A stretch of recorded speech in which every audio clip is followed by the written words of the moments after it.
Assalamu alaikum. In this video, how to make a rounded rectangle selection in Photoshop. Let's begin.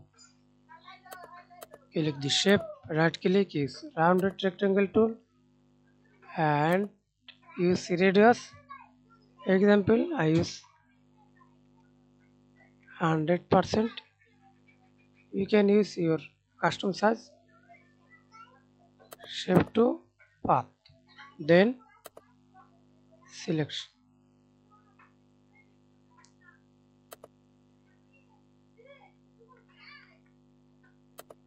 Select move tool.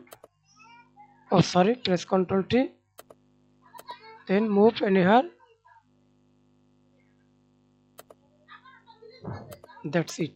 Thanks for watching video. Please subscribe to my channel, like, comment, share.